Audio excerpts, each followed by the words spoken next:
السلام علیکم، کیسے ہیں آپ سب لوگ؟ امید ہے کہ خیریت سے ہوں گے۔ تو فائنلی آج وہ ناول آ گیا ہے جس کا آپ لوگوں کو تھا انتظار، اور آج ہم لوگ پڑھنے جا رہے ہیں اس کا 7واں دن۔ اور اب آپ لوگ پریشان ہو جائیں گے کہ بھائی اس کے پہلے 6 دن کدھر ہیں؟ تو 6 دن میں نے بہت پہلے ریڈ کیے تھے، اور مجھے نہیں پتا وہ سچویشن کیا تھی، میں نے کب ریڈ کیے، موسم سرد تھا گرم تھا، آئی ڈونٹ نو، مجھے کچھ یاد نہیں ہے کیونکہ کافی دن ہو گئے ہیں۔ تو جب میں نے اس کو ریڈ کیا تو مجھے بہت سارے کمنٹس آئے کہ آپ اس کو ریڈ نہ کریں، آپ کے چینل کو ایشو ہو سکتا ہے، تو مطلب آپ چھوڑ دیں۔ نمرا نے بولا کہ کتاب لے کر، بک لے کر آپ اس ناول کو پڑھیں۔ تو اب مجھے ریئلائز ہوا کہ یار جو ناول پڑھتے ہی نہیں ہیں، جن کو اردو آتی نہیں ہے، جیسے کہ انڈینز بہت زیادہ ہیں، مطلب میرے بہت زیادہ انڈینس ہیں فالوورز، تو ان کو نہیں آتی ہندی، مطلب اردو نہیں آتی، پڑھنی نہیں آتی، تو وہ کیا کریں؟ مطلب بکس تو نہیں لے سکتے نا وہ۔ آئی نو زیادہ تر لوگوں کو آتی ہوگی، لیکن جن کو نہیں آتی، مطلب کچھ ورکنگ وومنز ہیں جو کہ پاکستان میں ہوتی ہیں، ٹھیک ہے، اور کچھ ایسے ہیں جو پڑھتے نہیں ہیں، ان کے آئیز کا ایشو ہے، تو پھر یہ ہے کہ یار ایک اچھی چیز ہے تو اس کو سنانا تو چاہیے نا آپ لوگوں کو۔ اور پرسنلی میں خود پڑھنا چاہتی ہوں، تو میں اب اس کو ایسا ہے کہ اس کا شاید ٹائٹل میں ڈیفرنٹ رکھوں، اس کا نام نہ ایڈ کروں، لیکن تھم نیل وغیرہ وہ ایڈ کیا جائے گا۔ باقی آپ لوگوں کو پہلی 2 ایپیسوڈز کا لنک کہاں پر ملے گا؟ تو نیچے ڈسکرپشن میں جائیں، وہاں پر آپ کو واٹس ایپ چینل کا لنک ملے گا، ٹھیک ہے، اس پر کلک کریں۔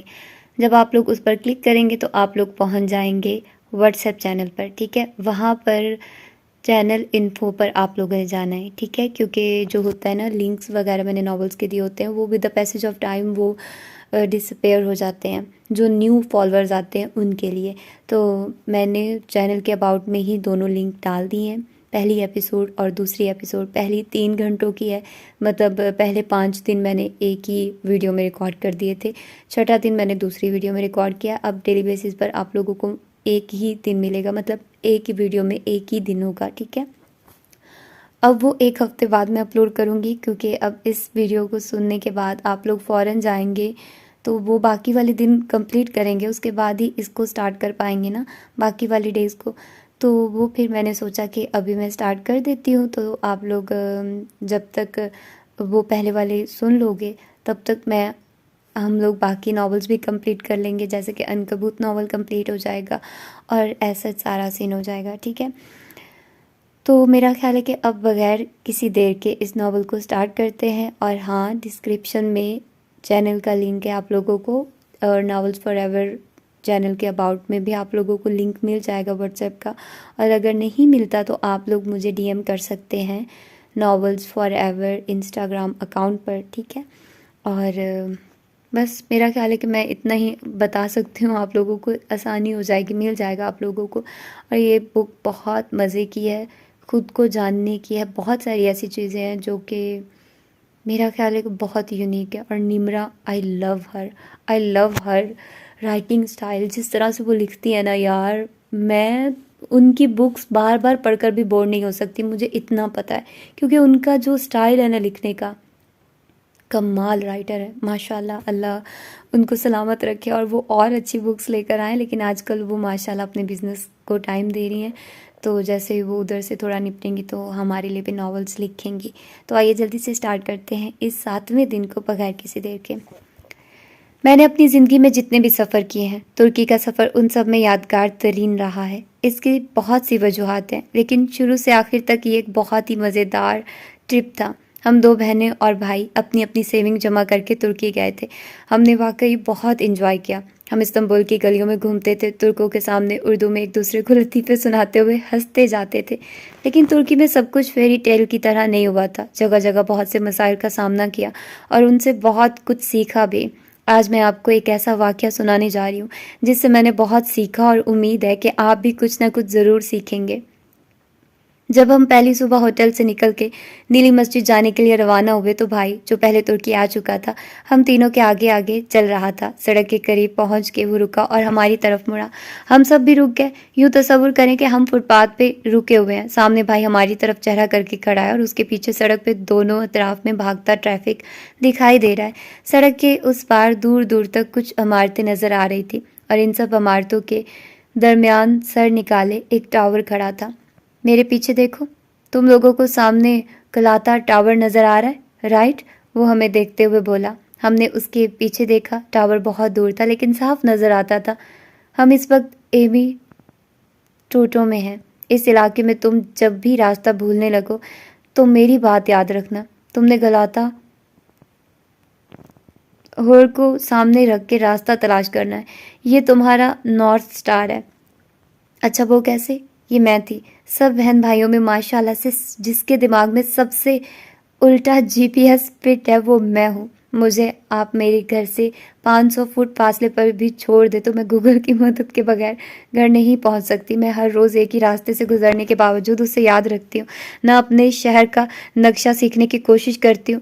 میں نے بھائی سے سوال تو پوچھ لیا لیکن مجھے یقین تھا کہ میں نے ویسے ہی استنبول میں کسی دن کھو جانا ہے، اس لیے بھائی جو کہنے والا ہے میں نے اس کو سمجھنے کے لیے برین سیل ضائع نہیں کرنے، بس سر ہلا کر ظاہر کرنا ہے کہ مجھے سمجھ میں آ گیا ہے۔ دیکھو، تم نے ہمیشہ گلاتا ٹاور کو سامنے رکھنا ہے۔ اگر تم گلاتا کی طرف منہ کر کے کھڑی ہو تو نیلی مسجد کو جانے والا راستہ تمہارے دائیں ہاتھ ہوگا اور ہوٹل کو جانے والا راستہ بائیں ہاتھ۔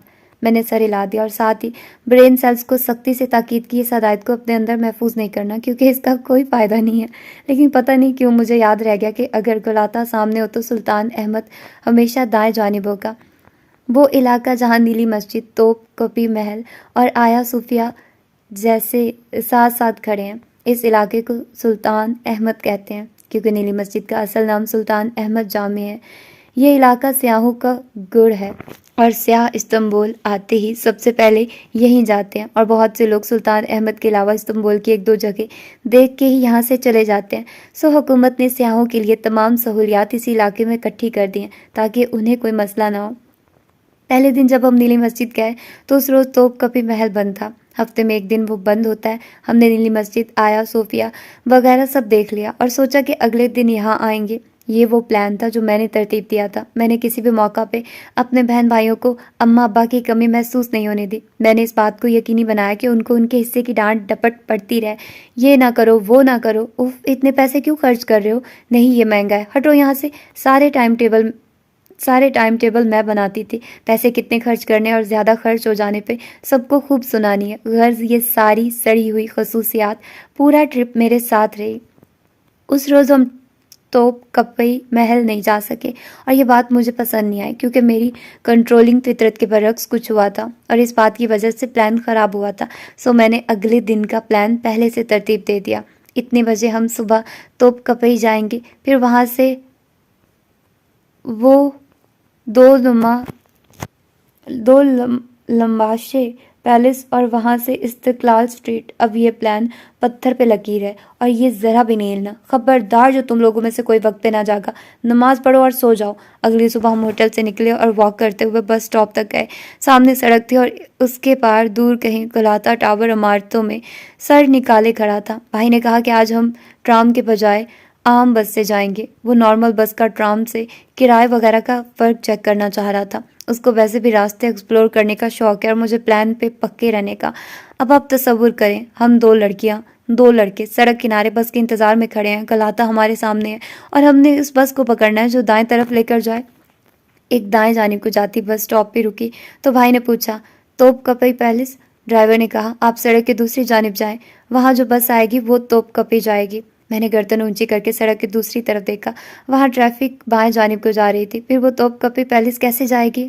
نمرا، ان باتوں پہ ہم نے اپنا دماغ خرچ نہیں کرنا، ہمارا دماغ زیادہ اہم باتوں کے لیے ہے، مثلاً اپنے بہن بھائیوں کی زندگی مزید کیسے اجیرن کرنی ہے۔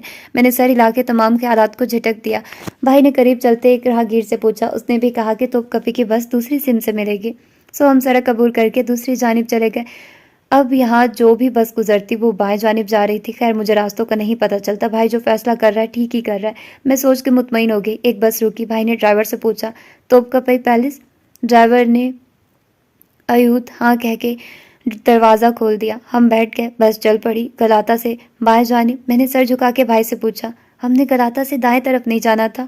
ہاں میں بھی یہی سوچ رہا تھا لیکن میرا خیال ہے یہ آگے جا کے یو ٹرن لے گی. سب کہہ رہے ہیں تو ایسا ہی ہوگا. وہ بھی تھوڑا کنفیوز تھا لیکن خیر میں مطمئن ہو گئی. یہ میرا مسئلہ نہیں تھا. بس چلتی گئی چلتی گئی چلتی گئی. یو ٹرن نہیں آیا. ایک ایک سٹاپ پہ مسافر اترنے لگے. ہم سب کے فون میں جی پی ایس آن تھا. میں نے نیلی مسجد کی لوکیشن لگا کے چیک کیا. جی پی ایس کہہ رہا تھا کہ ہم نیلی مسجد سے دور جا رہے ہیں مگر بس یو ٹرن نہیں لے رہی تھی. بھائی نے پھر ڈرائیور اور ایک مسافر سے پوچھا کہ بس توپ کپی ہی جا رہی ہے نا؟ سب نے کہا ہاں بھائی آخری سٹاپ توپ کپی ہی ہے. یعنی بس آخر میں کہیں سے بالآخر یو ٹرن لے گی. ہم مطمئن ہو گئے. بس آہستہ آہستہ خالی ہونے لگی. سفر طویل ہونے لگا. بالآخر ایک سٹاپ پہ بس رک گئی. آخری مسافر اترا اور اس کے بعد ڈرائیور نے اپنی نشست چھوڑی اور کھڑے ہو کے ہماری طرف مڑا. ہمیں دیکھا اور دونوں ہاتھ اٹھا کے زور سے انگریزی میں بولا سٹاپ فنش تمام اور باہر نکل گیا.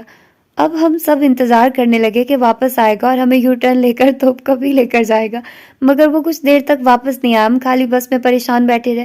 پھر ہم باہر نکلے. اب کیا دیکھتے ہیں کہ ہم ایک بس سٹاپ پہ کھڑے ہیں اور وہاں بہت سی بسز رکی ہیں. بھائی نے کنفیوژن سے ایک بندے کو روک کے پوچھا کہ ہم نے توپ کپی جانا تھا, یہ بس والا ہمیں یہاں کہاں لے آیا؟ اس نے دور سڑک کی طرف اشارہ کر کے کہا وہ ہے نا توپ کپی. اور جانتے ہیں وہ کیا تھا؟ وہ شہر کی فصیل تھی. اوہ نو. اصل میں ہوا یہ کہ توپ کپی کا مطلب ہے توپ دروازہ. استنبول شہر کی فصیل پہ بنی 3 رویا دیوار کو توپ کپی کہا جاتا تھا جہاں دروازوں میں توپ لگی ہوتی تھی. دشمن فوجوں سے مقابلہ یہی ہوتا تھا. یہ شہر کی حدود تھی, آخری کنارہ. ہم جہاں جانا چاہ رہے تھے وہ توپ کپی محل تھا لیکن اس جگہ کو سیاح اور مقامی لوگ سلطان احمد کہتے ہیں. گویا یوں سمجھیے کہ استنبول میں 2 توپ کپی ہیں. ایک محل جسے سب دیکھنے آتے ہیں جو میرا سلطان ڈرامے میں دکھایا گیا تھا اور دوسرا شہر کا توپ دروازہ. لیکن محل, نیلی مسجد, آیا صوفیہ وغیرہ کا راستہ پوچھنے کے لیے ہم نے ہمیشہ مجھے سلطان احمد جانا ہے کہنا ہوتا ہے ورنہ استنبول والے سمجھتے ہیں کہ آپ نے شہر کے توپ دروازے تک جانا ہے. اس سٹاپ کا نام ہی توپ کپی تھا.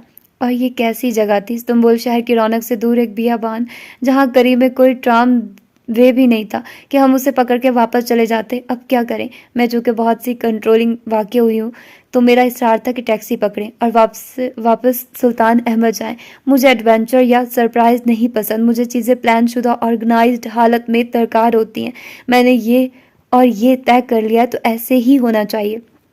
مگر بھائی نے کہا کہ اب ہم اگر یہاں آئے ہی ہیں تو یہاں کی کوئی دوسری ٹورسٹ اٹریکشن دیکھ لیتے ہیں اور پھر چلتے ہیں. میرا پوائنٹ یہ تھا کہ اس بیابان میں کیا ٹورسٹ اٹریکشن ہوتی ہے یار, سارا شیڈیول اوپر نیچے ہو جائے گا. ہمیں 3 دوسری جگہ بھی آج ہی کور کرنی تھی. مگر بھائی نے کہا خیر ہے چلو ایکسپلور کرتے ہیں, یہی تو ایڈونچر ہے. مجھے بغیر طے شدہ چیزیں نہیں پسند. باقی 3 ایک طرف ہو گیا اور میں بڑبڑاتے ہوئے ایک طرف. میری سمجھ میں نہیں آ رہا تھا کہ یہ تینوں کیوں یہاں سڑک کنارے مزے سے دھوپ میں چلتے جا رہے ہیں. ہم وہ کیوں نہ کریں جو استنبول میں سیاح کرنے آتے ہیں.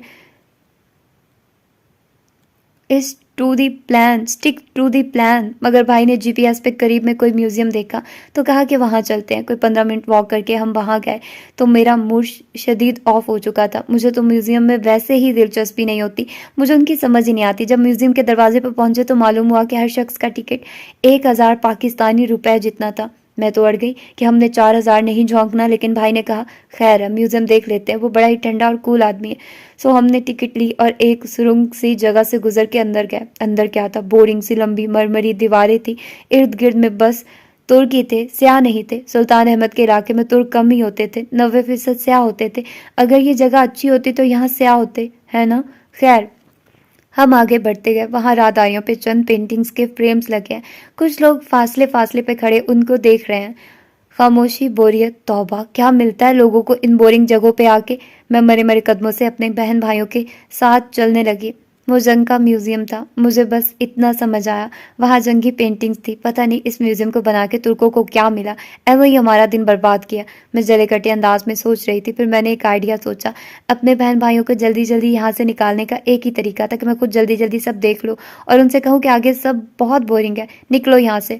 سو میں ان سے آگے چلتی گئی. میں پینٹنگز کو تو دیکھ ہی نہیں رہی تھی مگر میں نے محسوس کیا تھا کہ وہ کسی ایک ہی جنگ کا میوزیم تھا کیونکہ سب تصاویر ایک جتنی بورنگ تھی. ہال کے اختتام پہ ایک جگہ میں رکی. وہاں ایک میز پہ ایک ماڈل رکھا تھا. میں جو ہی رک کے ماڈل دیکھنے لگی وہ ایک چھوٹا سا ماڈل تھا، جتنا ڈال ہاؤس ہوتا ہے نا، بس اتنا سا. میں نے سر جھکا کے اسے دیکھا. وہ ماڈل گول تھا، بالکل گول، جیسے فٹ بال کے اسٹیڈیم ہوتے ہیں. وہ ایک میدان تھا، اس پہ جنگی ساز و سامان بکھرا تھا، اس کے اوپر ایک اٹھا ہوا ڈھکن سا رکھا تھا. میں نے گردن جھکا کے مزید اس کے اندر جھانکا. ڈھکن کے اندرونی طرف آسمان کی منظر کشی کی گئی تھی، جنگ کے دھوئیں پینٹ کیے گئے تھے. میں نے سوچا کہ اگر میں چھوٹی سی بونی ہوتی اور اس ماڈل کے اندر گھس جاتی تو مجھے اپنے اوپر یہ پینٹ شدہ آسمان نظر آتا اور مجھے لگتا کہ میں جنگ کے منظر میں کھڑی ہوں. لیکن میں چھوٹی سی بونی نہیں تھی، میں ایک آف موڈ والی لڑکی تھی جو اس بورنگ میوزیم میں وقت اور پیسے جھونک کے کھڑی تھی. مجھے یہاں سے جانا تھا. کیا مصیبت ہے یار. میں نے مڑ کے دیکھا، میرے بہن بھائی ابھی دور تھے. میں جہاں تھی وہاں میوزیم ختم تھا. البتہ ایک طرف تیر کے نشانوں سے سیڑھیوں کی جانب اشارہ کیے بنائے گئے تھے. میں نے نوٹس کیا کہ لوگ اوپر جا رہے تھے اور بہت سے لوگ سامنے ایک دوسرے زینے سے نیچے اتر رہے تھے. میرے بہن بھائی اوپر جانے میں وقت لگائیں گے، کیوں نہ میں خود پہلے اوپر دیکھاؤں اور ان کو بتاؤں کہ وہاں کوئی خزانہ نہیں دفن اور ہم یہاں سے واپس چلے جائیں. میرے ذہن نے پرفیکٹ سازش بنی اور میں زینے پھلانگنے لگی. زینے بہت گول سے تھے، یہاں سے کچھ سمجھ میں نہیں آ رہا تھا کہ اوپر کیا ہے. جیسے جیسے میں زینے چڑھتی گئی سینما جیسا اندھیرا ہوتا گیا. عجیب سی آوازیں بھی سنائی دینے لگی، بہت سا میوزک اور شور، لیکن یہ موسیقی اور گانوں والا میوزک نہ تھا. اوپر ایسا کیا تھا؟ میں کنفیوزڈ ہوئی. زینے ختم ہی نہیں ہو رہے تھے. بالآخر جب آخری 4-5 زینے رہ گئے تو بلائی منزل کے خد و خال واضح ہونے لگے. میں نے گردن اونچی اٹھا کے دیکھا اور میرا سانس رک گیا. بالکل ساکت سی میں اوپر 4 زینے عبور کر کے اوپر آئی. وہاں ایک گولائی میں پلیٹ فارم بنا تھا جس کے وسط میں زینے تھے. پلیٹ فارم کے چاروں اطراف ریلنگ لگی تھی. بہت سے سیاح اس ریلنگ کے ساتھ کھڑے دلچسپی سے اس منظر کو دیکھ رہے تھے جو ان کے چاروں طرف گھرائی میں بنایا گیا تھا. اور جانتے ہیں وہ منظر کیا تھا؟ میں اپنی ایڑیوں پہ گول گول گھومی. میں ایک چھوٹی سی بونی تھی اور میں جنگ کے اس ماڈل کے اندر چلی گئی تھی. وہ جو ماڈل نیچے رکھا تھا نا، وہ ماڈل یہاں بھی تھا، بس فرق یہ تھا کہ میں اس کے اندر کھڑی تھی. میں کئی صدیوں پہلے کے ایک میدان جنگ میں کھڑی تھی. وہ ایک گول سا ہال تھا جو کہ دراصل ایک پینٹوراما میوزیم تھا. بالکل مسمرائز ہوئے میں ریلنگ کے ساتھ ساتھ آگے بڑھنے لگی. ریلنگ کے پار نیچے مٹی کا فرش تھا جس پہ اصلی توپیں، رسیاں اور جنگ کا ٹوٹا پھوٹا ساز و سامان بکھرا تھا. مٹی کے پار گولائی میں 4 دیواری بنائی گئی تھی. 4 دیواری کے اوپر جنگ کا منظر پینٹ تھا. پینٹ اتنا حقیقی تھا کہ معلوم نہ ہوتا تھا کہ اصل مٹی کہاں ختم ہو رہی ہے اور پینٹ شدہ دیوار کہاں سے شروع ہو رہی ہے. دیوار پہ دشمن کی فوج دور سے آتی دکھائی دے رہی تھی. ہم جس جگہ سے جنگ کو دیکھ رہے تھے، ایک زمانے میں لوگ توپ دروازے سے اسی طرح جنگ کو دیکھا کرتے تھے. شہر کی دیوار کے اوپر کھڑے ہو کے دشمن اتنا ہی دور نظر آتا تھا. اوپر نظر اٹھائی تو چھت کسی الٹے لٹو کی طرح گولائی میں بنی تھی اور اس پہ آسمان پینٹ کیا گیا تھا، کہیں سے نیلا، کہیں سے جنگی آگ کے باعث نارنجی. اللہ اللہ. میں ریلنگ پہ آگے بڑھنے لگی. وہ میدان جنگ تھا، ہر طرف سے دشمن آ رہا تھا. کہیں ہماری فوج یعنی ترک فوج کے مجاہد گھوڑوں پہ ان کے طرف لپکتے دکھائی دے رہے تھے، کہیں توپ چل رہی تھی. کیا منظر کشی تھی، کیا پینٹنگ تھی. اور نیچے جنگی موسیقی تھی، توپ کے گولوں کی آوازیں، انسانوں کی چنگھاڑ. اللہ اللہ. استنبول کتنے ہی سیاح جاتے ہیں لیکن اس پینوراما میوزیم کے بارے میں سیاحوں کو علم ہی نہیں ہے. وہاں موجود 99% لوگ خالص ترک تھے. ہم شاید واحد سیاح تھے. یہ ترکوں کا قومی ورثہ تھا. وہ حب الوطنی میں اس کو دیکھنے آتے تھے. میں نے بہرحال پہلی دفعہ کوئی پینوراما میوزیم دیکھا تھا اور مجھے یقین ہے دنیا میں جتنے بھی پینوراما میوزیم ہوں گے وہ استنبول کے اس میوزیم جیسے نہیں ہو سکتے. میرا چڑچڑاپن ایک دم ہوا ہو گیا. میں تیزی سے نیچے بھاگی، یو ٹرن لیا اور اپنے بہن بھائیوں کو یہ کہہ کے بلایا کہ جلدی سے اوپر آؤ، پیسے پورے ہو گئے. وہ اوپر آئے تو ان کی بھی آنکھیں کھلی کی کھلی رہ گئی. ہم لوگ کسی اور ہی دنیا میں تھے اور یہ چیز بالکل سرپرائزنگ تھی. نہ ہم نے اس کے بارے میں پڑھا نہ سنا تھا، سو اس تجربے کا کوئی بدل نہ تھا. ہم کتنی ہی دیر اس گول چبوترے پہ ادھر سے ادھر گھومتے رہے اور تصاویر بناتے رہے. بے شک ہمارا پلان خراب ہو گیا تھا اور ہمارا شیڈیول ہل گیا، لیکن ہم نے بعد میں جا کے بورنگ سا توپ کپی محل بھی دیکھ لیا اور بورنگ مگر عالی شان دولمبا بادشاہ بھی. وہ اور ہم خوش تھے. مجھے نہ توپ کپی محل پسند آیا، نہ نیلی مسجد، نہ آیا صوفیہ. دولمباشے تھوڑا بہت اچھا لگا، بیوک ادا بہت زیادہ اچھا لگا. وہ ایسا ہی تھا جیسا میں نے جنت کے پتے میں لکھا تھا. لیکن سب سے زیادہ مجھے استنبول میں یہ پینوراما میوزیم پسند آیا تھا۔ میری اس کہانی کو چھوڑ کے ہم آپ کی کہانی کی طرف واپس آتے ہیں۔ کل ہم نے ایک چیز طے کی تھی کہ ہم صبح جلدی جاگیں گے۔ میں آج جلدی جاگی ہوں، آپ کا نہیں معلوم۔ اگر آپ جلد نہیں اٹھ سکے تب بھی آپ کے پاس نئی عادت بنانے کے لیے کل کا دن ہے۔ ہر دن ایک نئی زندگی کا آغاز ہوتا ہے۔ ہر دن آپ کے پاس چوائس ہوتی ہے کہ کیا آپ نے پہلے جیسا رہنا ہے یا بدلنا ہے۔ اور ہم نے صبح خیزی کی عادت کیوں اپنانی ہے بھلا؟ تاکہ ہم اپنے ٹالے ہوئے کاموں کو کر سکیں، تاکہ ہم پروکسٹینیشن کے چکر کو توڑ سکے۔ لیکن ہم پروکسٹینیٹ کیوں کرتے ہیں؟ کسی دوسری چیز کے سٹریس اور دیگر وجوہات کے باعث۔ میں نے اوپر درج واقعہ کیوں سنایا یہ میں بعد میں بتاؤں گی۔ پہلے ہم ان ظاہری وجوہات کی بات کرتے ہیں جن کے باعث ہم کسی کام کو ٹالتے رہتے ہیں۔ پروکسٹینیشن بعض دفعہ صرف سستی سے جنم لیتی ہے۔ اس کا حل خود کو اس کام پہ مجبور کرنا ہوتا ہے، جیسے ایگزام کے لیے پڑھائی کرنا یا کسی ڈیڈ لائن کے قریب آنے پہ خود سے زبردستی کام کروانا۔ ہمیں زبردستی اس لیے کرنی پڑتی ہے کیونکہ ہم نے وقت پہ کام نہیں کیا ہوتا، اور ہم وقت پہ کام اس لیے نہیں کرتے کہ ہمارا دل نہیں چاہ رہا تھا۔ کسی کام کو کرنے کا دل کب نہیں چاہتا؟ جب ہم یہ بھول جاتے ہیں کہ ہم کام کر کیوں رہے تھے۔ جی ہاں، کام کے سٹریس اور مشقت میں آپ اس کام کو شروع کرنے کی اصل وجہ بھول چکے ہوتے ہیں۔ وہ دلچسپی اور جوش ٹھنڈا ہو چکا ہوتا ہے۔ آپ کو خود کو یاد کروانا پڑتا ہے، اس کام کے نتیجے پہ پھر سے یقین کرنا پڑتا ہے۔ یقین ایک انویسٹمنٹ ہے، جتنا ڈالیں گے اتنا ہی اچھا نتیجہ آئے گا۔ جیسے میں لکھتے لکھتے بیزار ہو جاتی ہوں اور کئی دن نہیں لکھ پاتی تو اپنے ریڈرز کے پاس جاتی ہوں، فیس بک یا انسٹاگرام پہ ایک پوسٹ لگاتی ہوں تاکہ میرے ریڈرز مجھے یاد کروائیں کہ میں بطور رائٹر ان کی زندگیوں میں کیا کردار ادا کرتی رہی ہوں، کیسے میرے الفاظ نے انہیں ہمت دی، کب کب اللہ تعالیٰ نے انہیں میرے الفاظ کے ذریعے اندھیرے سے نکالا۔ میرے ریڈرز مجھے وہ تمام باتیں یاد دلاتے ہیں جنہیں میں بھول چکی ہوتی ہوں۔ یوں میرے اندر توانائی پھر سے بھر جاتی ہے اور میں لکھنے لگتی ہوں۔ جس کام کو آپ ٹال رہے ہیں اس پہ پھر سے یقین کرنے کے لیے اپنے عزم کو اس سرے نو زندہ کرنا ہوگا۔ اس کام کے بارے میں ایک دفعہ پھر اپنے دل کو فیسینیٹ کرنا ہوگا جیسے وہ پہلی دفعہ ہوا تھا۔ اگر پڑھائی نہیں ہو پا رہی تو یاد کریں کہ آپ پڑھ کیوں رہے ہیں۔ کیوں چاہیے یونیورسٹی کی ڈگری؟ کیونکہ اس دنیا میں ڈگری کے بغیر نہ گزارا ہے نہ عزت۔ اچھے گریڈ سے پاس نہیں ہوں گے تو کیا کریں گے؟ خاندان میں چند نکمے لڑکے لڑکیاں تو ہوں گے نا، ان کو یاد کریں، ان جیسا بننا ہے کہ آپ نے۔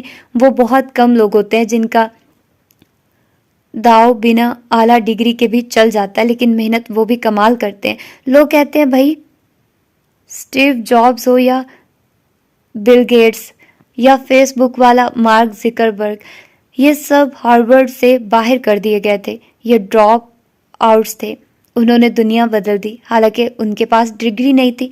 جی بالکل یہ ڈراپ آؤٹس تھے، لیکن یہ بھی تو غور کرے کہ کہاں کے ڈراپ آؤٹس تھے۔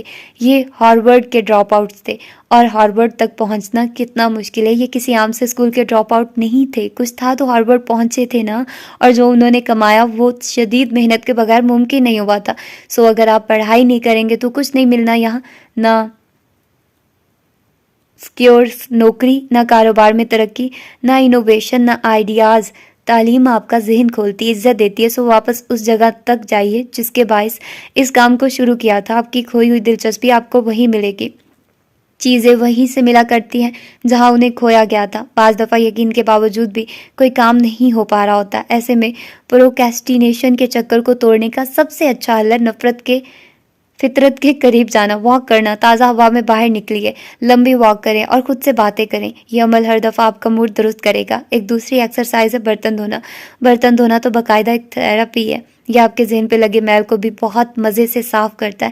میرا ٹیچر کہتا ہے کہ جب مجھے رائٹرز بلاک درپیش ہوتا ہے تو میں کسی میوزیم کی طرف نکل جاتا ہوں، آرٹ گیلریز میں جا کے آرٹ دیکھتا ہوں، کتابیں پڑھتا ہوں، ڈرامے دیکھتا ہوں۔ آپ بھی کسی آرٹ ورک کو دیکھیے، پڑھیے یا وزٹ کریں، اس سے بھی ذہن کھلتا ہے۔ جیسے ایک اچھی تھرلنگ مووی دیکھ کے آپ کو لگتا ہے کہ آپ پہلے سے زیادہ ذہین ہو کے اٹھے ہیں، ہے نا۔ ایک اور کام جو بہت فائدہ دیتا ہے وہ اپنے کریٹیو بلاک سے سمجھوتا کرنا اور جرنل لکھنا ہے، یعنی کہ ڈائری لکھنا۔ اور کوئی لمبی چوڑی دکھ کی داستان نہیں لکھنی آپ نے، ہر روز 6 ایسی چیزیں اس میں لکھنی ہے جو آپ نے آج دیکھی ہیں۔ کوئی سے 6 مشاہدات، مختصر ترین الفاظ میں ان کو نوٹ کریں اور ڈائری بند کر دیں۔ یہ ایکسرسائز آپ کا ذہن کھولے گی۔ پہلے دن تو آپ یوں ہی لکھ لیں گے، لیکن اگلے دن سے آپ ہر چیز کو ایک نئے زاویے سے دیکھنے لگیں گے، اور رات کو جب انہیں نوٹ کریں گے تو بہت مزہ آئے گا۔ میں نے اپنے ٹیچر سے کہا کہ میں یہ سارے کام کر لیتی ہوں، تب بھی کبھی کبھی مجھ سے لکھا نہیں جاتا، تو وہ بولا کہ لکھنے کے علاوہ دوسرے کام بھی کوئی برے کام نہیں ہوتے، جب لکھ نہ سکو تو خود کو معاف کر دیا کرو اور دوسرے کام کر لیا کرو۔ میں نے یہ بھی آزما کے دیکھا، کبھی کبھی یہ طریقہ بھی کام نہیں کرتا۔ تخلیقی کام، دل سے کرنے والے کاموں کا مسئلہ یہ ہوتا ہے کہ یہ زور زبردستی سے نہیں ہوتے، یہ ایک پیپل کے درخت کی طرح ہے جس کے اندر سے رس نکلنے کے انتظار میں آپ پیالہ لیے کھڑے ہیں۔ رس آہستہ آہستہ نکلے گا، آپ درخت پہ چیخے چلائیں، اس کو برا بھلا کہیں یا خود کو کوستے ہوئے بلک بلک کے روئیں، رس نکلنے کے عمل میں تیزی نہیں آئے گی، وہ آہستہ آہستہ اپنی رفتار سے ہی نکلے گا۔ ذہن بھی پیپل کا درخت ہے، اسے کلہاڑا کر کے ذبح کرنے سے سونے کے سارے انڈے ایک ساتھ نہیں مل جائیں گے۔ اس کے اندر سے خزانوں کو باہر آنے میں وقت لگتا ہے، ہر چیز اپنے وقت پہ ہوتی ہے، اس لیے کبھی کبھی اپنے ذہنی بلاک کو خاموشی سے گزار لیا کریں، خود پہ غصہ ہوئے بغیر، خود کو برا بھلا کہے بغیر۔ لیکن میں ایسا نہیں کر سکتی۔ میرا ایک پلان ہوتا ہے کہ بھائی مجھے اتنے وقت میں اتنا لکھنا ہے تو لکھنا ہے، میں نے یہ کام کرنا ہے، ابھی تو کرنا ہے، یہ کیوں نہیں ہو رہا، میری مرضی کے مطابق چیزیں کیوں نہیں ہو رہی، میں کیا کروں، غلطی کہاں ہوئی، میں نے غلط بس کیوں پکڑی، اب میں یو ٹرن کہاں سے لوں، میں غلاطہ سے دائیں کی بجائے بائیں جانب کہاں آ گئی ہوں، میں اس نقلی میدان جنگ میں کیوں کھڑی ہوں، میں واپس اپنے پلان پہ جانا چاہتی ہوں، مجھے ایڈونچر نہیں کرنے۔ پتہ ہے کیا، میں نے جب قرآن پڑھنا شروع کیا تھا تقریباً آج سے 10 برس پہلے، یعنی ترجمے سے قرآن پڑھا تھا سمجھ کے، وہ قصہ بھی کبھی سناؤں گی، تو میں اگلے کئی سال تک بہت ہی زیادہ پر یقین ہو گئی تھی، یعنی میرا اللہ تعالیٰ اور دعا پہ اتنا ایمان تھا کہ حد نہیں۔ میرا تب خیال تھا کہ دعا ہی سب کچھ ہے، خود میں ہاتھ پیر نہ بھی ہلاؤں تب بھی ٹھیک ہے۔ پھر ایک وقت آیا جب مجھے احساس ہوا کہ کوشش ہی سب کچھ ہے۔ آپ نے اگر میری کتابیں پڑھی ہیں تو آپ کو لگتا ہوگا کہ میرے اندر یقین بہت زیادہ ہے، مگر ایسا نہیں ہے۔ میری زندگی میں تقریباً 2 سے 3 برس کا ایک ایسا عرصہ آیا جب میرے ساتھ معاملہ بالکل الٹ ہو گیا۔ میں نے یہ یقین کرنا چھوڑ دیا کہ اللہ کا پلان بھی ہوتا ہے۔ مجھے یہ لگتا تھا کہ ہر شے کوشش سے ہوتی ہے، میں کوشش کروں گی تو مسئلے سلجھیں گے ورنہ نہیں، میں کوشش نہیں کروں گی اور بیٹھی رہوں گی تو کچھ بھی درست نہیں ہوگا۔ ایسا نہیں ہے کہ میں نے دعا کرنی چھوڑ دی، لیکن میری دعا کا طریقہ بدل گیا۔ میں دعا اس طرح کیا کرتی تھی کہ اللہ تعالیٰ، میں نے اس کام میں اتنی محنت اور کوشش ڈال دی ہے، اب اس کو فلاں اور فلاں لیول تک آپ نے لے کر جانا ہے، میں نے کوشش کی اور دعا کی، تو بس اب تو اس چیز کو ایسے ضرور ہونا چاہیے، اگر نہیں ہو رہا تو میری دعا اور کوشش میں کمی ہے۔ میں دوسرے آپشن کے بارے میں سوچتی ہی نہیں تھی۔ دوسرا آپشن یہ کہتا ہے کہ اگر اس کام میں کامیابی نہ ہوئی تو وہ اللہ کی مرضی ہوگی، وہ اللہ کا فیصلہ ہوگا، اس کو تسلیم کرنا ہے۔ ایک طویل عرصے تک میرے نزدیک یہ کوئی آپشن ہی نہیں تھا۔ میرا بھروسہ دنیا سے زیادہ کوشش پہ ہونے لگا، جس کا نتیجہ یہ ہوا کہ میری ساری عبادتیں اپنی جگہ تھی لیکن میری دعا کم ہوتی گئی، میرا وہ اندیکھے پہ ایمان ختم ہوتا گیا جو ہمیں اندھیروں میں راستہ دکھاتا ہے۔ دیکھا جائے تو جب میرے پاس یہ ایمان تھا تب میرے حالات زیادہ برے تھے، اتنے برے کہ کوئی عام لڑکی ان سے گزرنے کا سوچ بھی نہیں سکتی، لیکن تب مجھے ایک اندھا سا یقین تھا کہ اللہ تعالیٰ کوئی راستہ ضرور نکالے گا۔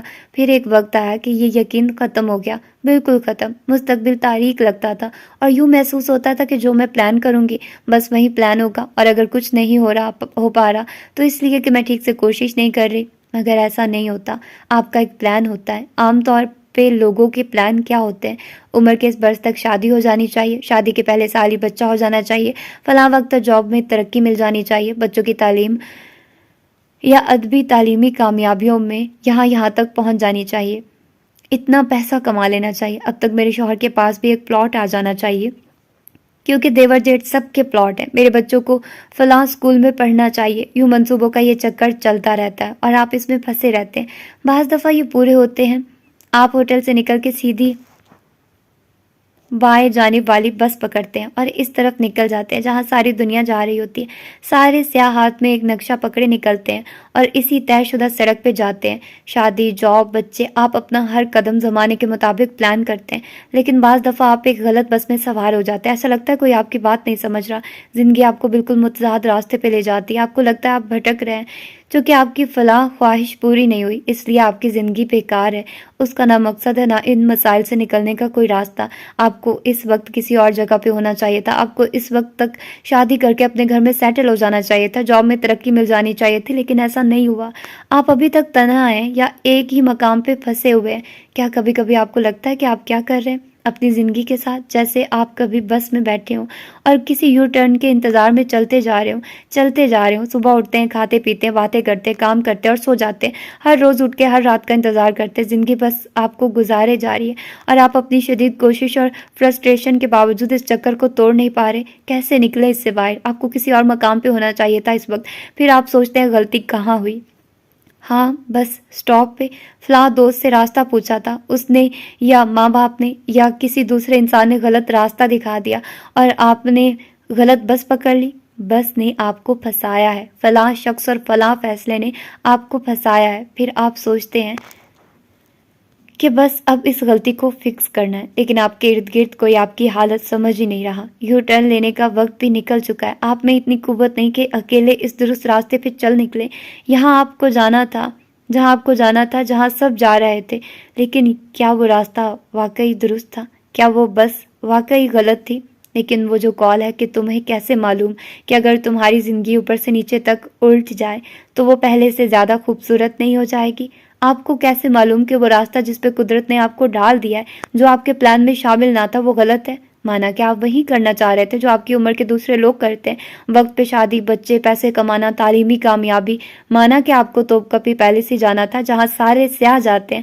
وہ اسی کا خواب دیکھ کے اس سفر پہ نکلتے ہیں. ترکی جانے لگو تو ہر نقشے یا ٹورسٹ گائیڈ بک پہ نیلی مسجد یا آیا صوفیہ وغیرہ کی ہی تصاویر ہوتی ہیں. انہی جگہوں کو دیکھنے سارے سیاح وہاں جاتے ہیں جن کو انہوں نے تصاویر میں دیکھ رکھا ہوتا ہے.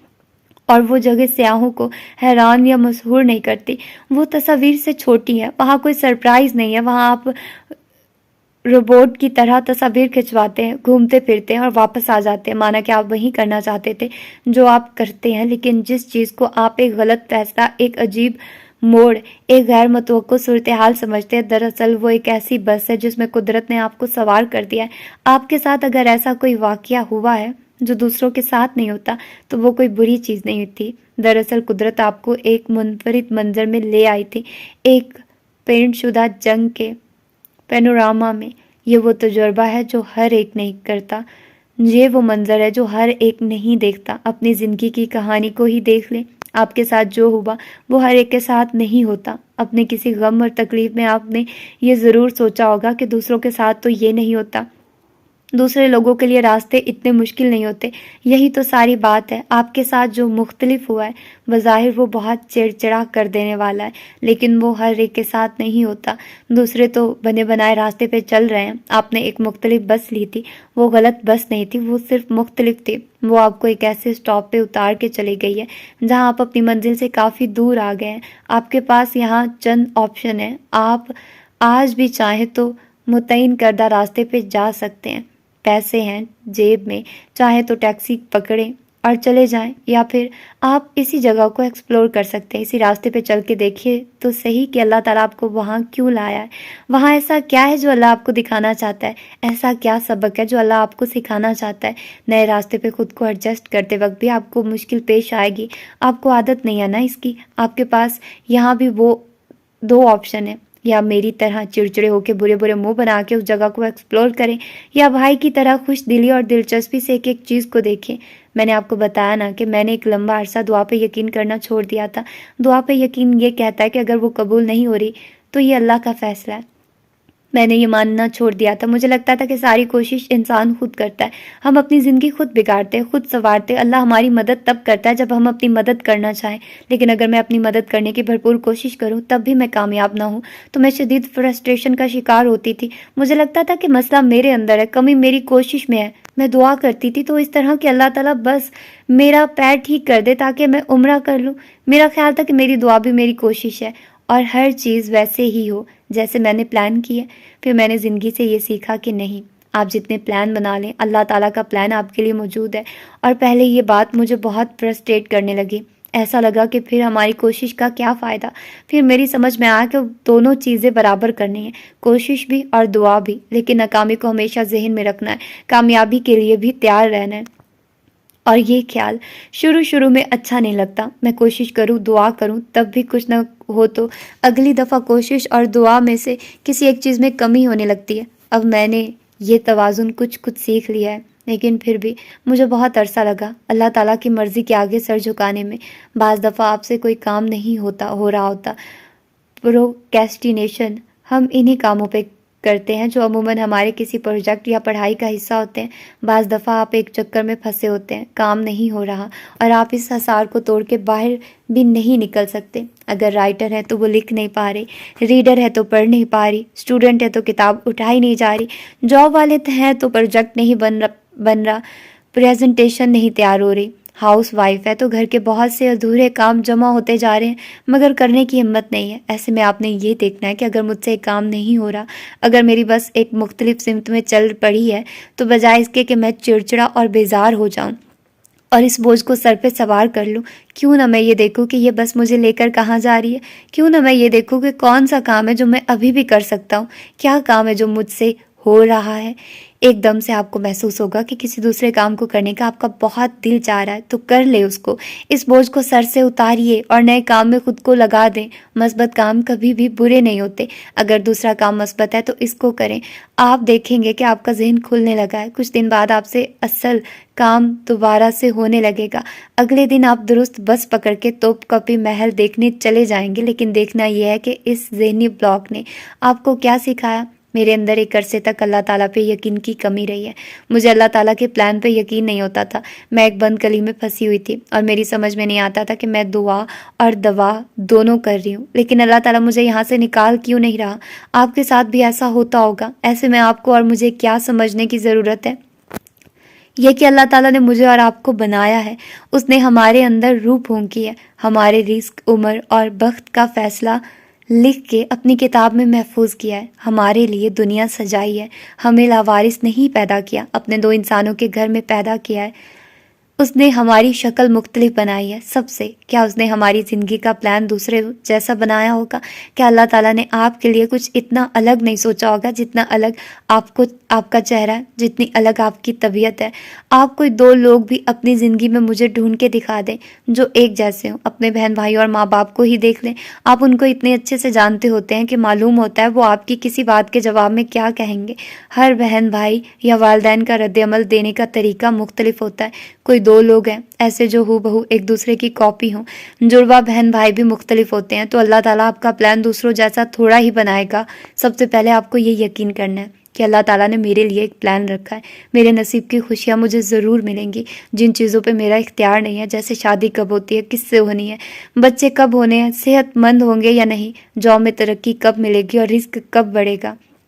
ان چیزوں کی فکر آپ نے اللہ تعالیٰ پہ چھوڑنا سیکھنا ہے، یہ پریشانی اللہ تعالیٰ کے حوالے کرنی ہے، اور اس کے باوجود آپ کو اپنے مسئلے ہر روز یاد آئیں گے۔ آپ نے اللہ تعالیٰ کو ہر روز بتانا ہے کہ اللہ میرا یہ مسئلہ میں نے آپ کے سپرد کیا، آپ کے خزانوں میں کسی چیز کی کمی نہیں ہے، یہ کمی میری زندگی میں ہے، میرے اس مسئلے کو اللہ تعالیٰ آپ نے حل کرنا ہے، میں اس کی فکر نہیں کروں گی آج سے، کیونکہ مجھے آپ پہ یقین ہے کہ آپ مجھے اکیلا نہیں چھوڑیں گے، آپ مجھے اتنا لمبا عرصہ ناخوش نہیں رہنے دیں گے، آپ میرے غموں کو آہستہ آہستہ دور کرتے رہیں گے، آپ میری زندگی سے ان تکلیف دینے والے لوگوں کو نکال دیں گے، آپ مجھے میرے حصے کی خوشیاں ضرور دیں گے۔ مجھے یقین ہے کہ میرے ساتھ پہلے جتنا برا ہونا تھا ہو گیا، اب میرے ساتھ آپ کچھ برا نہیں ہونے دیں گے۔ یہ یقین آپ کو ایک دن میں نہیں آئے گا، یہ بار بار خود کو دلانے سے آئے گا۔ اس کا طریقہ یہ ہے کہ نماز کے بعد دعا مانگتے وقت اللہ تعالیٰ سے مکالمے کی صورت گفتگو کرنے کی عادت ڈالیے، اور اس گفتگو میں آپ نے اللہ تعالیٰ سے یقین مانگنا ہے۔ جب اللہ آپ کو غلط بس میں سوار کروا دے تو کسی ویران سٹاپ پہ اترتے وقت یہ یقین رکھنا کہ اللہ نے اس میں میرے لیے کوئی پلان رکھا ہوگا، ایسا یقین چاہیے آپ کو۔ کبھی کام میں رکاوٹ آ جائے یا آپ اپنے شیڈیول سے ہٹ جائیں تو مایوسی اور فرسٹریشن کو یہ سوچ کے بھگانے کا یقین کریں کہ جو اللہ مجھے یہاں تک لایا ہے وہی مجھے اس سے نکال بھی لے گا۔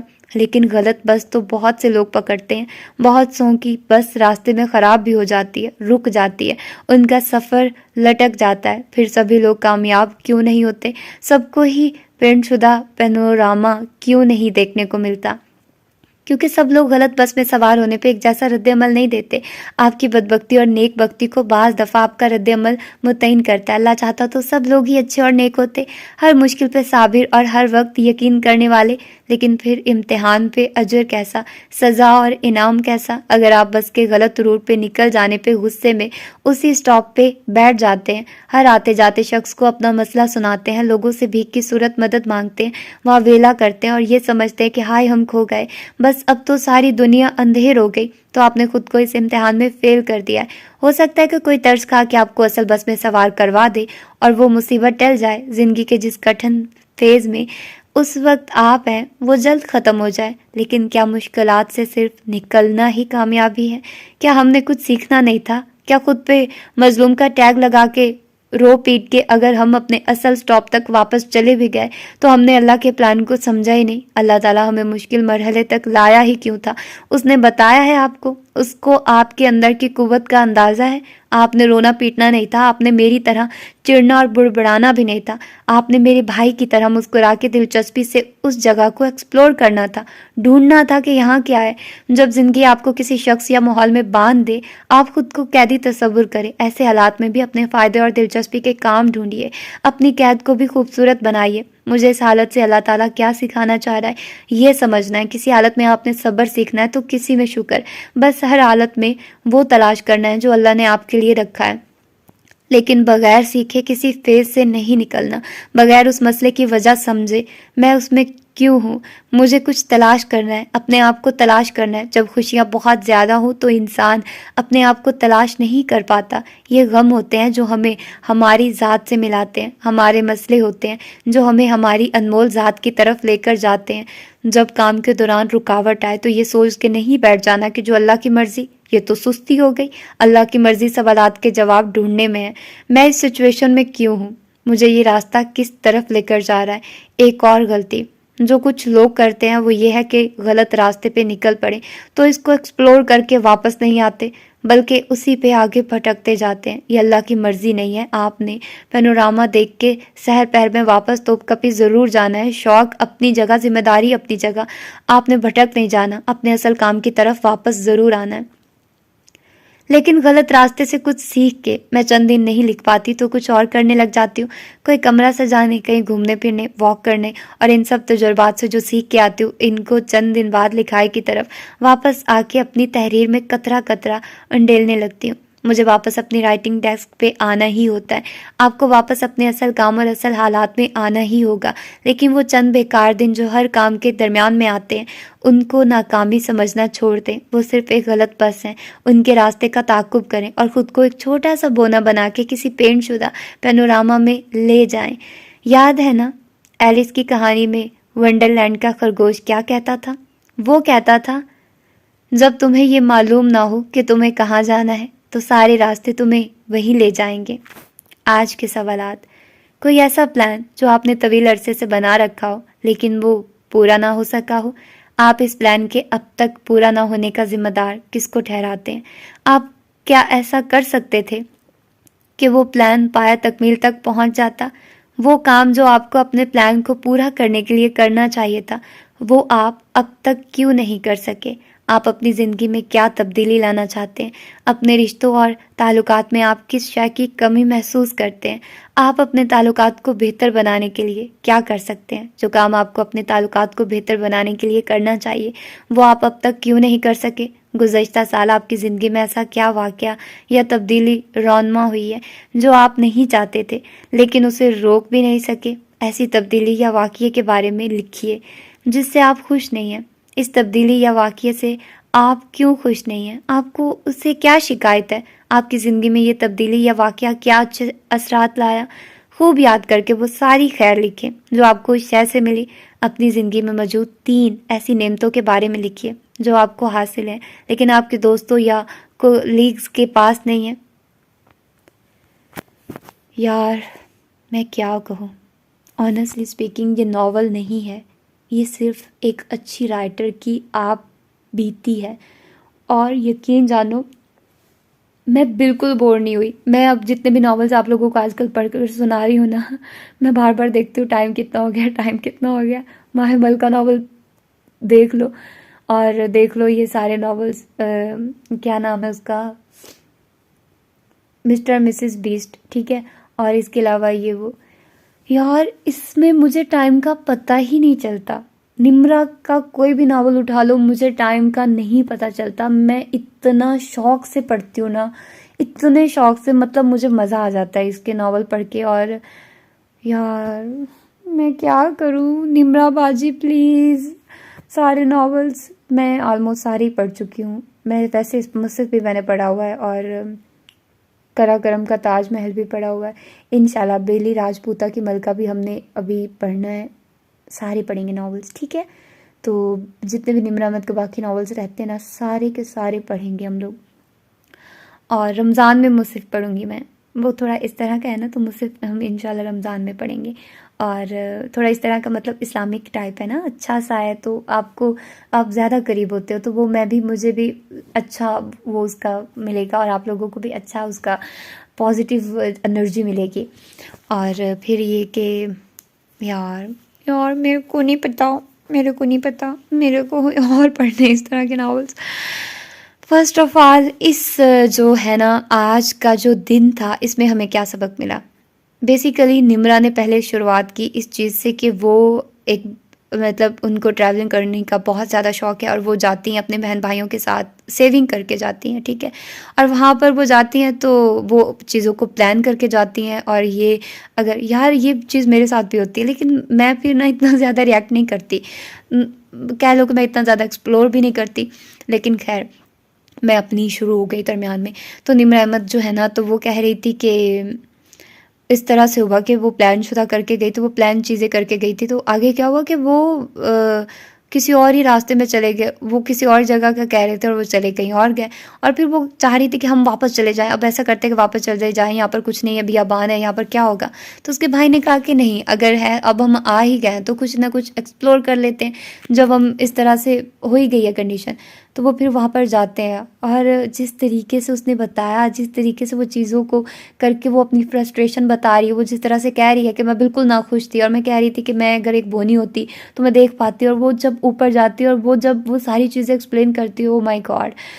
وہ کہہ رہی تھی کہ بھائی سم ٹائمز ایسے ہوتا ہے کہ آپ غلط بس میں بیٹھ جاتے ہو، سم ٹائمز آپ کے ساتھ ایسے ہو جاتا ہے کہ آپ کچھ اور کرنا چاہ رہے ہوتے ہو اور آپ کچھ اور کر جاتے ہو. بیسیکلی میں اگر بتاؤں نا، میرے پاس 2 چوائسیز تھی. میں باٹنی کر سکتی تھی اور میں کمپیوٹر کر سکتی تھی، ٹھیک ہے. ایک طرح سے کہہ لیں کہ مجھے 2 ہی چوائسیز ملی تھی. میں اور بھی بہت کچھ کر سکتی تھی اگر میں آج والی وہ نادیہ ہوتی، اگر مجھے چیزیں اتنی پتہ ہوتی تب کے ٹائم پر مجھے اتنی سمجھ بوجھ نہیں تھی. اور مجھے لگتا ہے کہ میں نے کوشش بھی نہیں کی زیادہ چیزیں ایکسپلور کرنے کی. کاش میں کر لیتی، کاش میں ڈفرینٹ پروجیکٹس کے بارے میں پڑھتی، پروجیکٹس کہہ رہی ہوں، ڈفرینٹ ڈگریز کے بارے میں جانتی، تو میں اب تک کچھ اور پڑھ رہی ہوتی. مطلب میں کبھی بھی اس ڈگری کو نہ پڑھتی. لیکن پھر میں سوچتی ہوں کہ میں اگر گئی ہوں تو پھر میں کیا، مطلب میں پھر اس کا کوئی نہ کوئی تو فائدہ ہوگا ہی نا. بس مجھے سمجھ نہیں آ رہی اس کا کیا فائدہ ہے. لیکن میں کمپیوٹر میرا تھا، اب میں سوچتی ہوں کہ میں کمپیوٹر جاتی، لیکن کسی وجہ سے میں کمپیوٹر میں بھی نہیں جا پائی. تو پھر میں باٹنی میں آ گئی، کیونکہ میں نے باٹنی ہی پڑھی تھی، کمپیوٹر والا میرا وہ سین نہیں تھا. تو مجھے تھا کہ کمپیوٹر اگر میں پڑھتی تو وہ تھوڑا مشکل ہوتا. تو یونیورسٹی میں اگر کہوں نا، تو میں یونیورسٹی سے میں نے بہت کچھ سیکھا. میرے اندر کی جو انسیکیورٹیز تھی نا، مطلب پہلے میں بہت زیادہ، میری شخصیت بہت دبی دبی سی تھی. ایسا نہیں دبی دبی ان دا سینس ناٹ کہ میں بہت زیادہ وہ ڈل والی یا اس طرح کی سچویشن تھی. لیکن یہ تھا کہ بہت ساری چیزوں پر میں نے سیکھا. انفیکٹ میں نے ارننگ، سارا سورس جو میرا یوٹیوب کا ہوا ہے، یہ سارا اسی وجہ سے ہوا ہے کہ میں نے بہت جلد میں نے اپنے آپ پر بہت کام کیا تھا، بہت کام. ود ان 3 ایئرس یونیورسٹی کے تیسرے سال ہی میں یار بہت محنت کی تھی. میں نے بہت زیادہ چیزوں کو ایکسپلور کیا تھا. میں چاہتی تھی کہ میں جان جاؤں کہ کیسے آپ ارننگ کر سکتے ہو. تو میں نے 1 سال تو اس میں لگایا. مجھے کوئی اچھا سورس آف انکم نہیں ملا. پھر میں یوٹیوب کی طرف آئی، تو اس سے پھر میرا تھوڑا سا ہو گیا، اور فائنینشیل مجھے بہت زیادہ سپورٹ مل گئی. اور ایک اسٹوڈنٹ ہوتے ہوئے جب آپ کو اس طرح کی سپورٹ مل جاتی تو آپ کے لیے بہت بڑی اچیومنٹ ہوتی ہے. تو مجھے بہت زیادہ لوگ وہ کیا کہتے ہیں کہ اپریشیٹ کرتے تھے، اور میرے لیے میں بہت اچھا ٹائم گزارا. پہلے 3 سال میں نے بہت مشکل تھے میرے، بہت زیادہ والے مشکل نہیں تھے لیکن تھے مشکل تھوڑے بہت، لیکن جو اینڈ والے تھے سال وہ تو پھر میں نے بہت مزے کی، عیاشی کی پھر میں نے. تو جب آپ کا اپنا پیسہ ہوتا ہے نا، جب آپ انڈیپینڈنٹ ہو جاتے ہو تو یار اس سے بڑھ کر کچھ نہیں ہوتا. ہو سکتا ہے میں کسی اور ڈگری میں جاتی تو میں اب تک انڈیپینڈنٹ نہ ہوتی، مجھے اتنا موقع نہ ملتا کہ میں کچھ اور ایکسپلور کر رہی ہوتی. اب میں ناولز پڑھتی ہوں نا، تو ناولز میری ہابی ہے. ناولز میں اس وجہ سے بھی نہیں پڑھتی. اگر مجھے لگتا ہے کہ اگر مجھے ناول پسند نہ ہوتے نا تو میں کبھی بھی نہیں پڑھ پاتی، بالکل بھی نہیں پڑھ پاتی. ہاں یہ ہے کہ میں بہت زیادہ محنتی، بہت زیادہ ہارڈ ورکنگ ہوں، کہ اگر مجھے ہوتا کہ ہاں مجھے ارننگ کرنی ہے تو میں اس کے لیے پڑھنا سٹارٹ کرتی تو میں شاید پڑھ لیتی. لیکن جب ایک ایسا کام جو آپ کو پسند بھی ہو، آپ پیشنیٹ بھی ہو اس کے بارے میں، اور آپ بور بھی نہیں ہوتے اس کو پڑھتے، آپ کی کوئی مجبوری نہیں ہوتی، ٹھیک ہے، تو مجھے کوئی مجبوری نہیں فیل ہوتی کہ ہاں یار میں ناول پڑھ رہی ہوں، یہ والا ناول تو بالکل مجھے پسند نہیں. میں بہت الحمدللہ میں جتنا شکر ادا کروں کم ہے. مجھے بہت زیادہ مطلب مجھے سم ٹائمز پیار آتا ہے اللہ تعالیٰ پر کہ مجھے نہیں پتا یہ کیسے میں نے سٹارٹ کیا، کیسے سب کچھ ہوا. اور ابھی بھی میری ایک بہت بہت بہت زیادہ خواہش ہے، مجھے فیشن ڈیزائنر بننا ہے. اور مجھے پتہ ہے کہ یہ بہت مشکل کام ہے. آف کورس ایک بندی ڈگری لے کر، پراپر ڈگری لے کر پڑھ رہی ہے، اور ایک ایسی بندی جو ڈپلومہ کرنا چاہ رہی ہے، تو اس کی آف کورس فرق ہوتا ہے. لیکن پھر وہی بات کہ آپ اگر یہی میں سوچتی رہوں گی تو، لیکن مجھے یہی ہے کہ مجھے پرمیشن نہیں ملنی گھر سے. حالانکہ اب میں فری ہوں، میرے پاس کرنے کو اور کچھ نہیں ہے، لیکن میں کیا کروں مجھے سمجھ نہیں آ رہی. لیکن خیر، تو یہ ساری چیزیں ہو جاتی ہے. سم ٹائمز ہوتا ہے ایسے کہ آپ کرنا کچھ اور چاہتے ہیں اور ہو کچھ اور جاتا ہے. اور اگر مجھے پرمیشن نہیں ملی تو میں یہی سوچوں گی کہ شاید میرے لیے اس میں بہتری ہوگی، بٹ میں اپنی آخری حد تک لڑوں گی اس چیز کے لیے، اور میں پوری کوشش کروں گی کہ مطلب آپ کوشش بھی میٹر کرتی ہے. اگر میں یہی کروں، میں دعائیں مانگتی رہوں، یا میں دل میں یہی سوچتی رہوں کہ نہیں اللہ تعالیٰ جی پلیز آپ مجھے کروا دیں گے، تو یہ غلط بات ہے. ٹھیک ہے، اپروچ ایسی ہونی چاہیے کہ آپ سوچو، آپ اس کے لیے ایفرٹس کرو، ایفرٹس بھی وہ والی کرو کہ جان کی بازی لگا دو. ابھی میں اتنی ایفرٹس نہیں کر رہی، میں بس ہلکا پھلکا ساتھ میں تھوڑا تھوڑا کرتی رہتی ہوں، تاکہ میں خود کو یہ ریمائنڈر دیتی رہوں کہ میرا یہ گول ہے، میں نے کرنا ہے. ابھی میں نے یہ گول بنایا ہوا ہے کہ میں جتنے ناولز پڑھنا چاہتی ہوں نا، جو میں سچ میں پڑھنا چاہتی ہوں میں وہ پڑھوں، تو میں اب وہ پڑھوں گی ناول.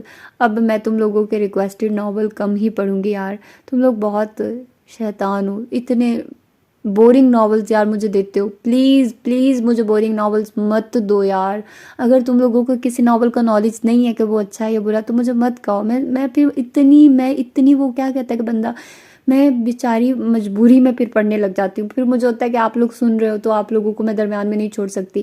مطلب پھر میں ایسی بندی ہوں کہ مطلب سم ٹائمز ایسے میں کچھ چیز چھوڑنا بھی چاہوں نا تو میں نہیں چھوڑ پاتی. مجھے اگلے بندے کا وہ ہو جاتا ہے کہ یار نہیں، لاج جیسے بندے کو آ جاتی ہے نا کہ اگلے بندے کا وہ اس نے بولا ہوا ہے تو یہ وہ، تو میرے لیے یہ بڑا میٹر. ایک میں زبان کی بہت وہ ہوں کہ اگر میں نے کسی کو بولا یار یہ میں کروں گی تو پھر مجھے بے شک میں نہ بھی کرنا چاہوں لیکن پھر بھی مجھے کرنا پڑتا ہے، اس وجہ سے کیونکہ میں نے بولا ہوتا ہے کہ ہاں.